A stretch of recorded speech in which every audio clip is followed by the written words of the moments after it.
Salve devs, aqui quem fala é Edson Maia, seu professor no curso de JavaScript. Na aula de hoje nós vamos finalizar a nossa série do CRUD utilizando Local Storage. Basicamente, eu fiz uma refatoração do nosso arquivo CRUD.js. Então as modificações que eu fiz basicamente foram as seguintes. A variável que se chamava base, que era um array vazio, passou a se chamar base de dados, para poder ficar um pouco mais direta.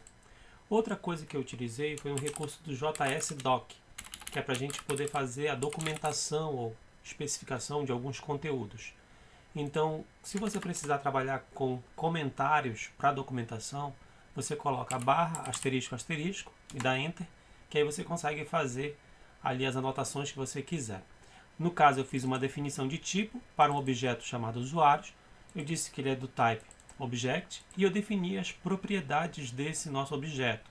ID, nome, idade, e-mail, respectivamente, dizendo quais são os tipos de dados preferencialmente utilizados para esse tipo de propriedades.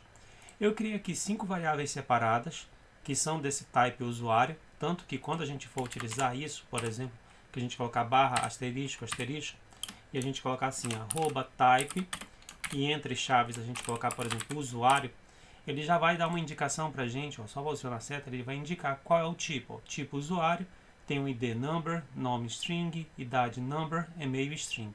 Tá? Então isso aqui é só para poder facilitar o processo de preenchimento dos dados. Deixa eu apagar isso aqui que eu coloquei em excesso. Então eu criei 5 usuários. Edson, Maria, José, Pedro, Marta e assim por diante. As funções que tinham sido feitas na aula anterior, a maioria eu mantive.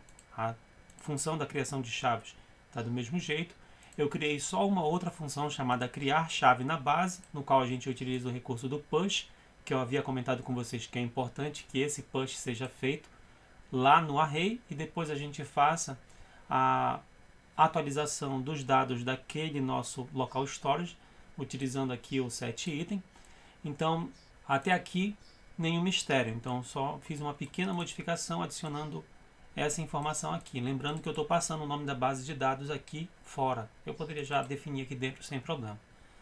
O comando de leitura permanece o mesmo, só que eu criei também um comando de leitura para a gente ler chave por posição.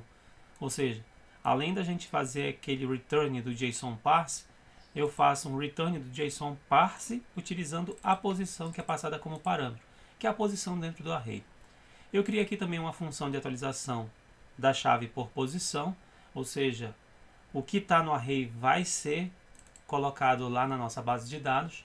Então a gente tem que tomar um certo cuidado com a utilização dessa função aqui, porque ela não está tão interessante, mas ela serve para que a gente possa fazer esse nosso trabalho. A função delete está do mesmo jeito, só que eu criei também uma função para a gente poder deletar por posição. Se eu passar uma posição do array, eu faço um splice, depois atualizo ali os dados sem problema. Essa função aqui também a gente tem que tomar muito cuidado quando for utilizar ela. Essas funções são só para efeitos de exemplo, tá? E eu criei aqui uma função auxiliar, que é só para a gente poder usar aquele comando do console.log, ler chave, no qual a gente passa a chave para poder fazer o processo de leitura. Então, eu já coloquei aqui, para efeito de exemplo, 3 chamadas para as funções mais básicas. Criar chave na base. Eu vou criar uma chave chamada usuários, vou definir ali qual usuário eu quero colocar e em qual base de dados. No caso, eu estou colocando o usuário 1 na base de dados chamada base de dados, que é o usuário Edson. Depois estou colocando a usuária 2, que é Maria, depois o usuário 3, que é o José. E eu estou chamando aqui na linha 71 a nossa função ver usuários, que vai fazer um console.log da nossa chave. Eu vou utilizar aqui o GoLive, tá? Apesar de eu não achar muito interessante, mas eu vou utilizar aqui o GoLive para que a gente possa fazer esse processo. Vou pressionar aqui F12 para a gente ver as ferramentas de desenvolvedor. Observem que a gente já tem aqui uma chave agora chamada usuários, com as 3 posições com os usuários, Edson, Maria e José. E se a gente for lá no console, aparece aqui para a gente as informações, linha 72, indicando que a gente tem um array ali, basicamente com 3 posições. Então, se a gente quiser fazer, por exemplo, uma atualização, a gente pode. A gente viu aqui como criar. Como é que eu faço para atualizar? Para atualizar, a gente tem que chamar a função atualizar chave por posição, dizer qual posição a gente quer atualizar e qual usuário vai ficar ali naquela posição. Para efeito de exemplo, eu estou colocando aqui o Pedro no lugar do usuário Maria, que é o usuário que está na posição 1, Lembrando que é posição 0, posição 1, posição 2, no nosso array, né? Então, o usuário que está na posição 1 é a Maria. Eu estou substituindo pelo usuário 4, que é o Pedro.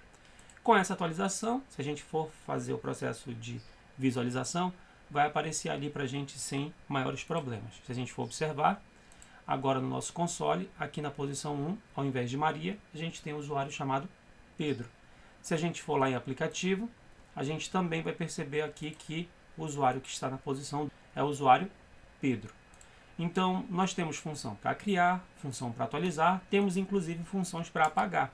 Se a gente quiser apagar, a gente pode colocar aqui apagar chave ou apagar chave por posição.